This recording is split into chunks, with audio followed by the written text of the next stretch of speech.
Pay close attention. This isn't basic talk. This is next level thinking. Once you understand what I'm about to tell you, people will never look the same again. You are not surrounded by completely unique people. You're surrounded by patterns. Most people live their lives on repeat, the same reactions, the same emotional habits. And once you learn how to recognize these patterns, it feels like you've been handed a silent key, a way to read people without saying a single word.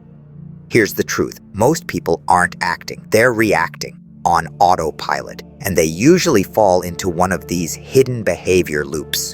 The validation seeker, always looking for approval. They need likes, compliments, or attention to feel okay. The control freak needs to dominate every situation, interrupts people, gives orders, and gets uncomfortable when things don't go their way. The victim player, constantly stuck in self-pity. Everything is unfair.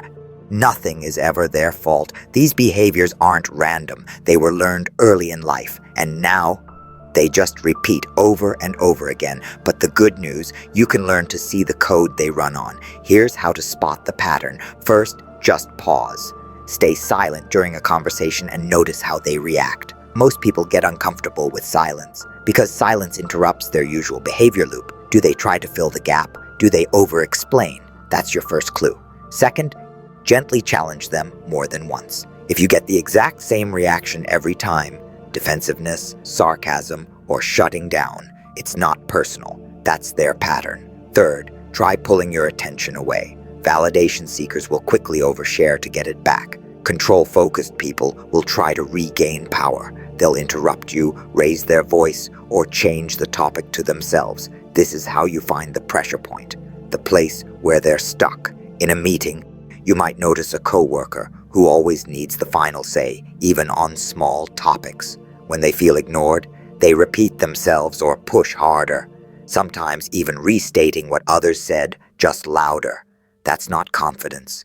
It's a control loop, a hidden fear of being seen as irrelevant. Or maybe a friend sends long emotional messages if you don't respond quickly. If you wait a day, they follow up with, "I guess you're too busy for real friends." That's not just sensitivity, that's a validation loop, a quiet desperation for reassurance that they still matter.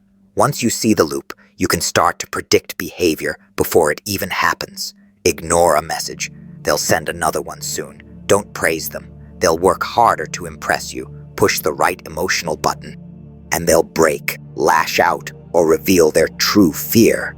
It might look like anger, but it's often fear. It might sound like confidence, but it's actually insecurity. Hidden under control, even the most confident person when stressed often falls into a second loop, a more emotional, raw version of themselves. Watch carefully, and you'll see it. Now the question is, what do you do once you've spotted their loop? Don't fight it. Don't argue. Don't try to fix them. Instead, try these 3 power moves. Influence. Give them the illusion of control. Offer 2 options that both work in your favor. Let them feel like they chose. Redirect. Reframe their story. When a victim says, "Why me?" ask, "Maybe this is a strength test." It plants a seed, a subtle shift in mindset. Exit.